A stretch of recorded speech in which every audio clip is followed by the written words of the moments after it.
Hello, PreCal students. So what I'm going to do is I'm going to go over the answers to the practice test, okay?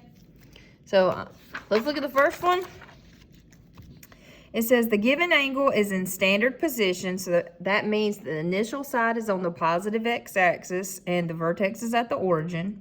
It's 287 degrees. Determine the quadrant in which the angle lies. So I'm going to do a rough sketch of what that would look like.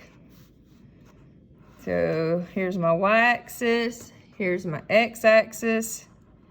Here is the initial side of the angle. So look, 90 degrees, 180 degrees, 270 degrees.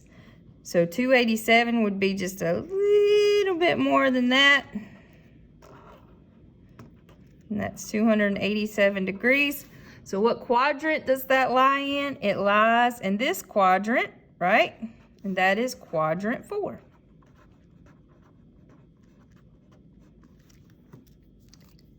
Let's look at the next one. It says, classify the angle as acute, right, obtuse, or straight. 3 pi over 4. So basically the same thing, they just give it to us in radians.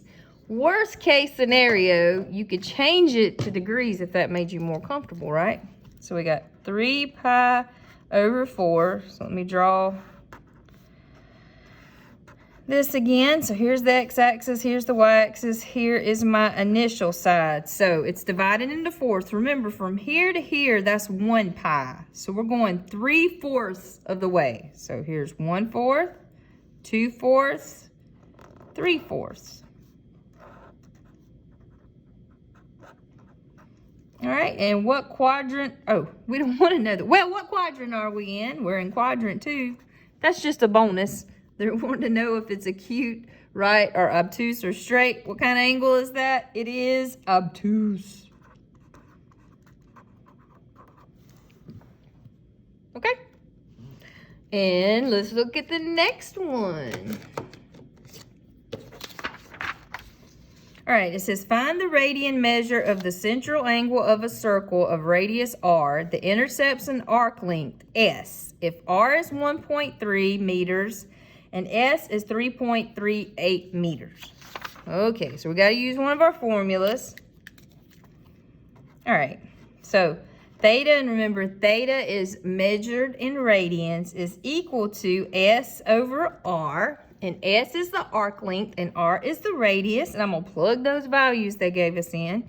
So 3.38 for the arc length and 1.3 for the radius. And then I'm going to plug it in my calculator. And when you do that, you get 2.6 radians. So this just depends on you knowing your formulas. Moving right along, number 4. For number 4, it wants us to convert the angle in degrees to radians. So we got 75 degrees. So to change degrees to radians, we multiply by pi over 180. And you could cross reduce by dividing by 15. So I'm going to divide by 15. When you do that, 75 divided by 15 is 5. 180 divided by 15 is 12. So that'll be 5 pi over 12 radians. I'm going to abbreviate here.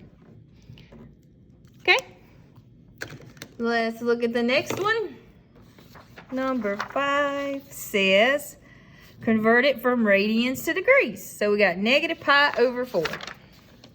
So for number 5,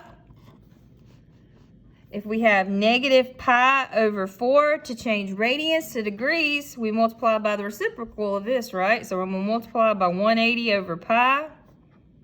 And our pi's will cancel. And guess what? 4 goes into 180 45 times. So all we're left with is negative 45. So negative 45 degrees. Okay. Number 6. For number 6, it says, find a positive angle less than 360 degrees or 2 pi that is coterminal. So this was the coterminal stuff with the given angle, negative 81 degrees. So remember, all you had to do was add 2 pi's. But since this is degrees, instead of adding 2 pi, I'm going to add 360 degrees. And again, I highly suggest using a calculator. Negative 81 plus 360 will be 279 degrees. Okay? Let's keep going.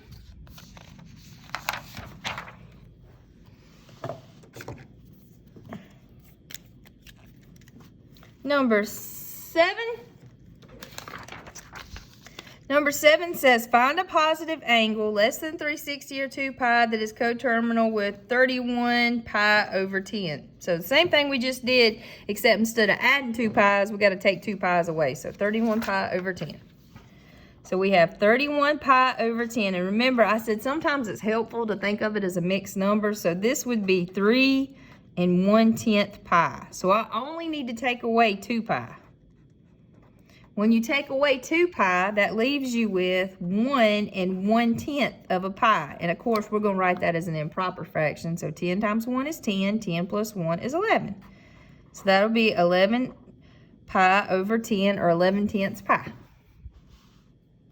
Okay. Next, for number 8, a car wheel has a 12-inch radius.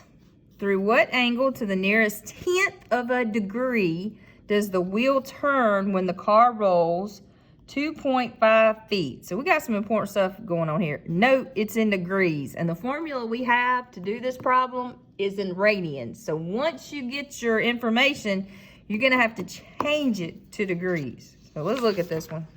That's a good one. All right, for number 8. So the first thing I noticed was we had, sorry about that, inches and feet, and that's not going to do. So I know that 12 inches is equal to 1 foot. So that might make our lives easier. So the formula is theta equals S over R. All right, S is 2.5 feet, and the radius is 1 foot. So that gives me 2.5 radians. You can't ask for easier dividing than that, right? So 2.5 radians is the answer, but they told me they wanted it in degrees. So we're going to convert this from radians to degrees. So we'll say 2.5 times 180 over pi. All right, and on my calculator, I would do 2.5 times 180 equals, and then 2.5 times 180, and then whatever you get for that, divide it by pi. And you know, if you don't have a pi button on your calculator, you can just use 3.14, and what you get is approximately 143.2 degrees, somewhere in that area. It just depends on if you use the pi button or 3.14. Let's look at the next one.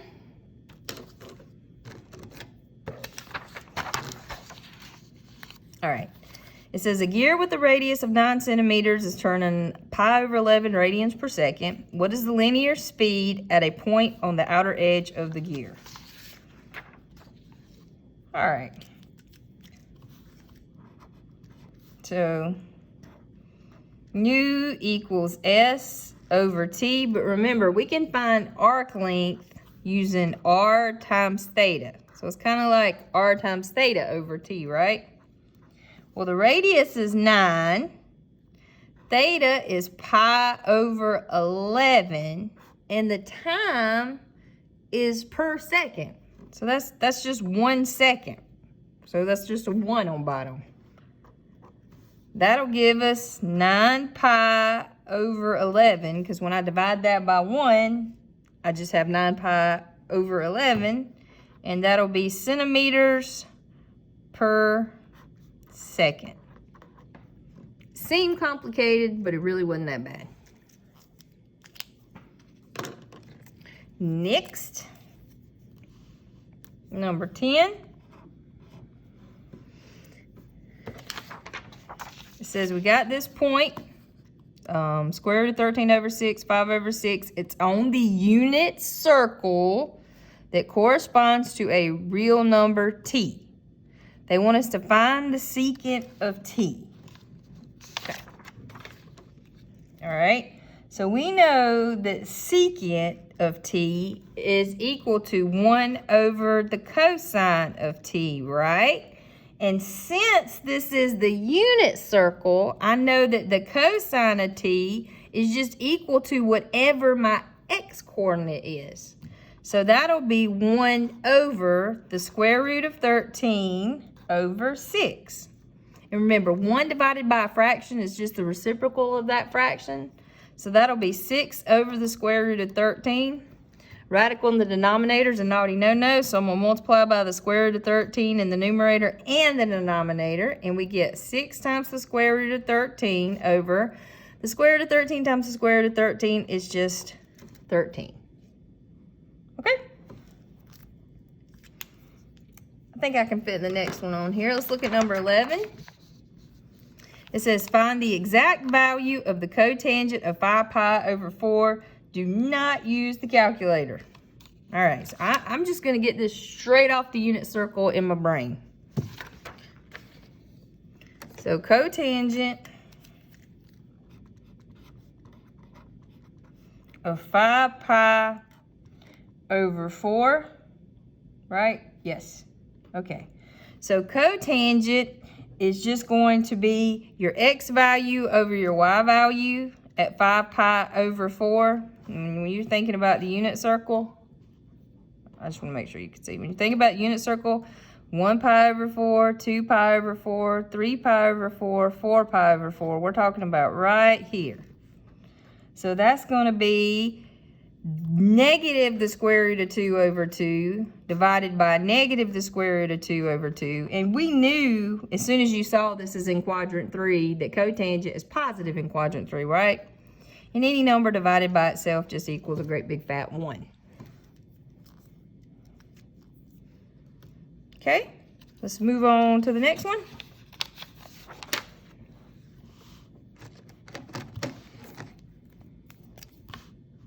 All right, number 12.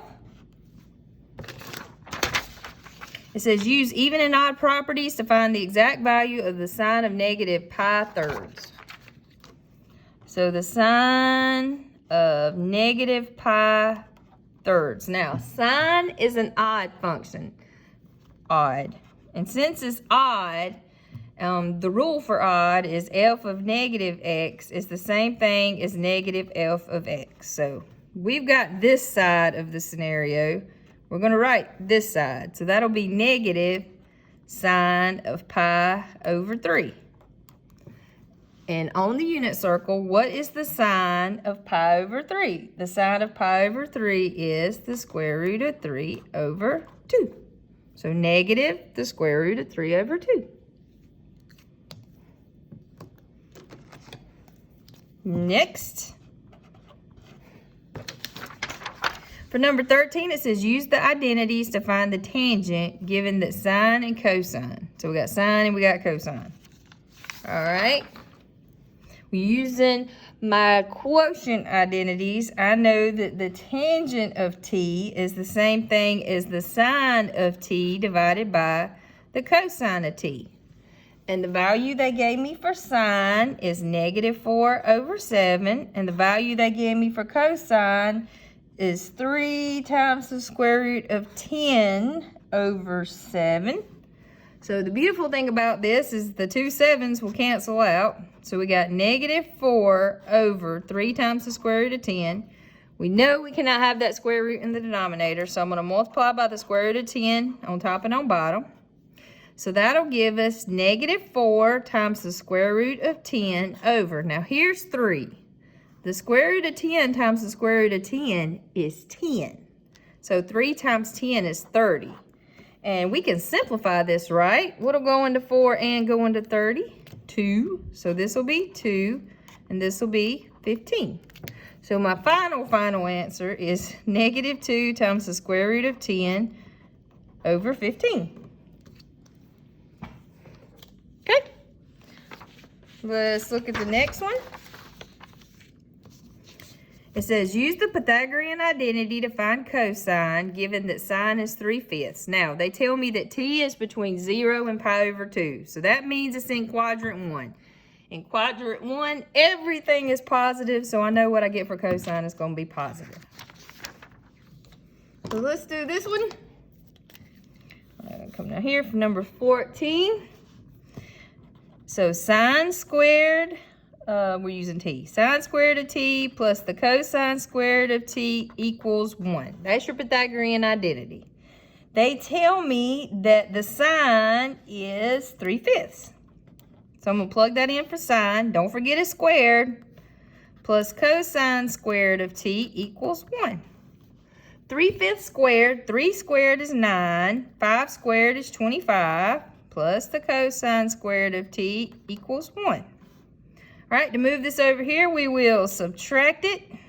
So I'm going to come over here and subtract 9/25. Now, if you wanted to have a common denominator, you could think about 1 is 25 over 25. So 25 minus 9 will be 16 over 25. And that's cosine squared of t equals that. To get rid of a square, we'll take the square root of both sides. Now, here's where we would think about the positive and negative value. But since we know we're in quadrant 1, we know it's positive. So the cosine of t will be, the square root of 16 is 4, and the square root of 25 is 5. And boom, we're done with that one. All right, let's look at the next one.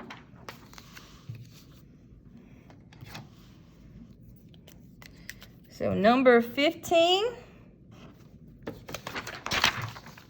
says, evaluate using an identity and not a calculator. Sine of 1.4, cosecant 1.4. So sine of 1.4 times the cosecant of 1.4. You don't really have to do any work for this. They're reciprocals. If you want to just see something, I can say the sine of 1.4 times cosecant is the same thing as 1 over the sine of 1.4.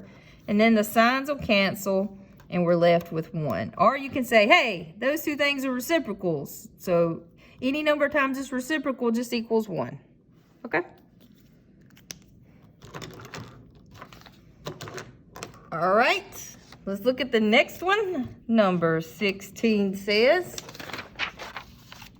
use the periodic properties to find the exact value of the expression, the sine of 19 pi over 3. The sine of 19 pi over 3. So remember, sine, cosecant, cosine, secant all have a period of 2 pi. Tangent and cotangent have a period of 1 pi. So this would be the same thing as the sine of 19 pi over 3. And I'm going to take away as many 2 pi's as I can. So remember, it helps to think of this as a mixed number. So 3 will go into 19 6 times, and that leaves you with 1/3 pi. So how many sets of 2 pi can I take away? I can take away 3 sets of 2 pi or 6 pi. Because 3 times 2 is 6, right?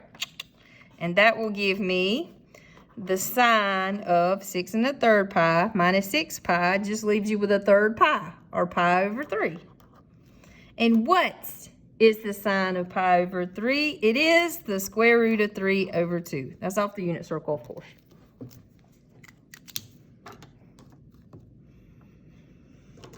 Okay, let's look at the next one. All right, for number 17, they want us to find the tangent. All right, so let me see if I can draw that triangle a little bigger. So, sort of, kind of like this. This says 8. This says 11. You may have been tempted to do the Pythagorean theorem and find this missing side, but guess what? You don't need it. The tangent is equal to opposite over adjacent. So in this situation, the side opposite this angle is 8. And the side adjacent to this angle is 11. And that's it. Done. All right, let's look at the next one. Evaluate the secant of pi over 6. Okay. So the secant of pi over 6, I know that the secant is the reciprocal of the cosine of pi over 6. So what is the cosine of pi over 6? Think about the unit circle. What is it? It is the square root of 3 over 2. 1 divided by a fraction, I'll just flip it. So that'll be 2 over the square root of 3. Can't have a radical in the denominator, so let's get rid of it. So we got 2 times the square root of 3 over the square root of 3 times the square root of 3 is 3. Let's look at the next one. Number 19. All right, number 19 says find a cofunction, so we're going to use our cofunction identities, with the same value as the sine of pi over 9.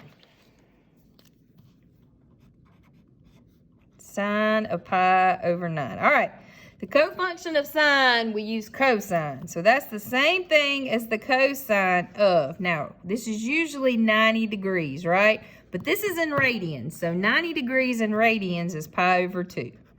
And we subtract pi over 9. All right, so I'm going to find a common denominator. The smallest number 2 and 9 will go into is 18. 2 will go into 18 9 times, so I'll multiply by 9. That'll be 9 pi. 9 will go into 18 2 times, so I'll multiply by 2, and that'll be 2 pi. So 9 pi over 18 minus 2 pi over 18 will be 7 pi over 18. Now don't forget the cosine part. That's pretty important. All right, I'm going to move on to another piece of paper because I got to draw a picture for number 20. We good? Whoops, my table keeps slipping. All right, for number 20, a radio transmission tower is 208 feet tall. How long should a guy wire be if it is attached 10 feet from the top? So immediately, alarm's going off. This is 208 feet tall, but if we're 10 feet away from the top, it's really only 198 feet. So keep that in mind. It's going to make a 35-degree angle with the ground. Give your answer to the nearest tenth of a foot. So let's draw that. All right, so for number 20... All right, I'm just going to draw a great big triangle here. A right triangle, of course. Oh, I'm no artist. Okay, here we go. So here's my tower, sort of. And here's the guy wire.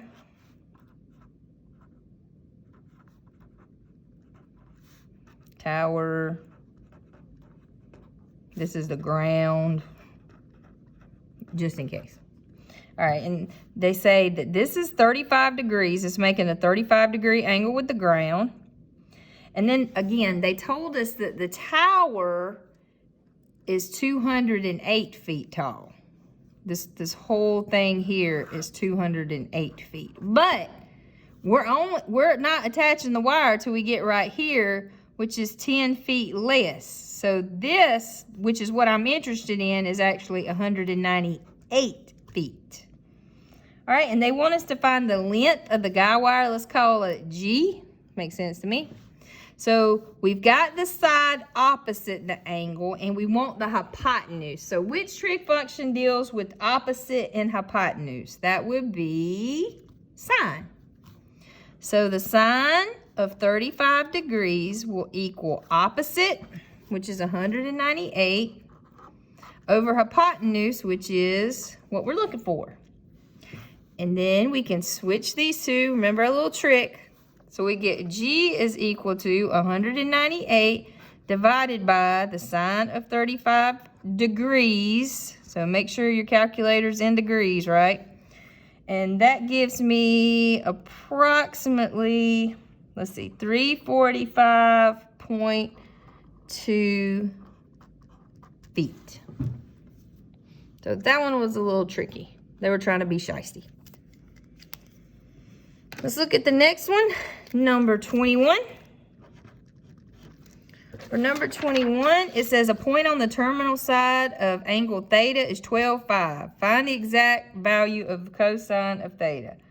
All right, so this definitely isn't the unit circle, right? If we're going over 12 and up 5, we're not on a unit circle. So I'm going to use the formulas for the trig functions of any angle. So x is 12 and y is 5. Let me write that down.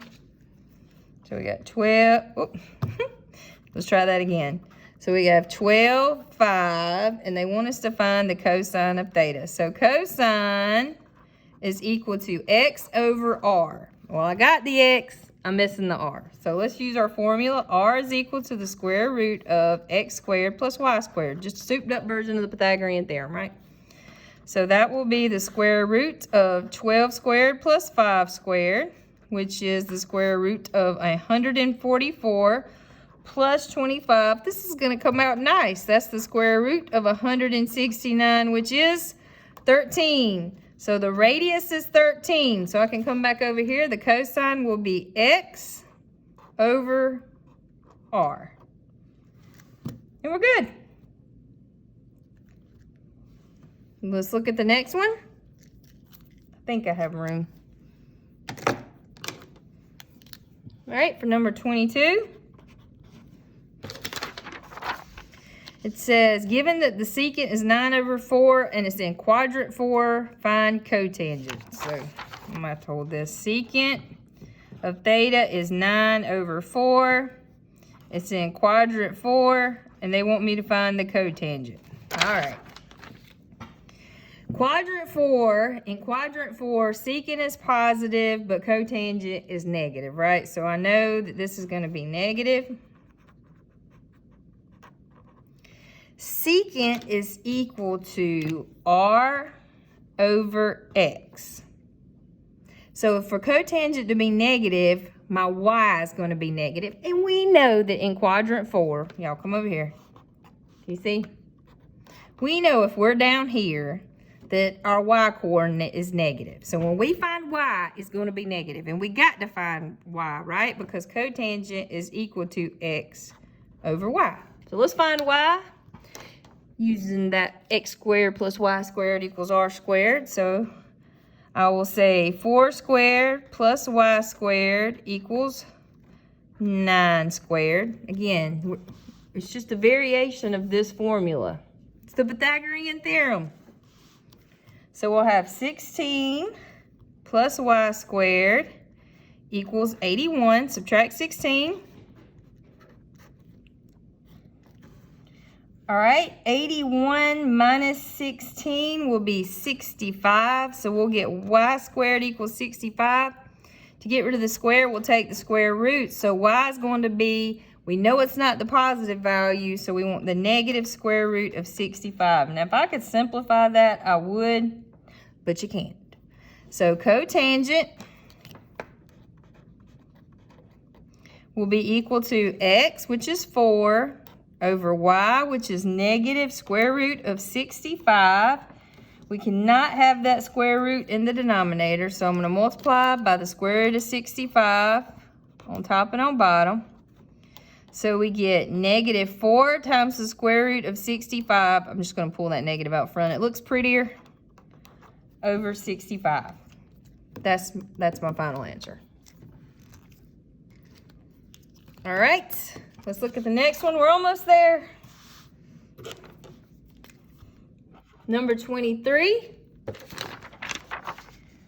For number 23, it says find the reference angle for 90. Well, this one's a lot easier, so that's good. For 97 degrees.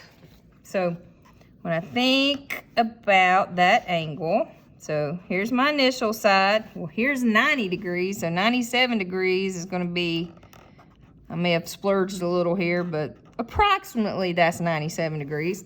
Now remember, the reference angle is going to be the measure of the angle between the terminal side and the x-axis. So this is the angle that I'm looking for. Well, straight across is 180. If this is 97, I could just do 180 minus 97, and that would be 83 degrees. So that's my reference angle. Done. All right. Number 24 says use the reference angle to find the tangent of 11 pi over 6. So same thing, we just got radians going on. So let's draw it, just because it's so much fun to draw. All right, so 1 pi over 6, 2 pi over 6, 3 pi over 6, 4, 5, 6, 7, 8, 9, 10, 11. So it's going to be right here. So here's my initial side. And again, I'm just sketching, so this, don't get out a protractor on me. So if this is 11 pi over 6, remember the reference angle is going to be this angle right here between the terminal side and the x-axis. How much pi over 6 do we have left before we get to 2 pi? Well, all we have left is 1 pi over 6, right? So the tangent of 11 pi over 6, I can just do the tangent of pi over 6. But we've got to think about what quadrant this is in. What quadrant is this in? It's in quadrant 4, right? And what do we know about tangent in quadrant 4? In quadrant 4, tangent is negative. So when I find that, I'm going to have to throw a negative on there. So tangent is sine over cosine, and at pi over 6, that would be 1/2 over the square root of 3 over 2, right? Why? At pi over 6.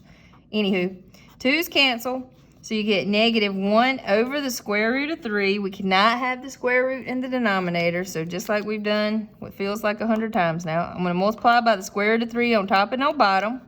So we get negative the square root of 3 over 3. And just to emphasize, we had to make it negative because the original angle is in quadrant 4. We're using the reference angle to find the value, but what quadrant it is in matters, and it's negative in that quadrant, so it has to be negative. The last problem. Number 25.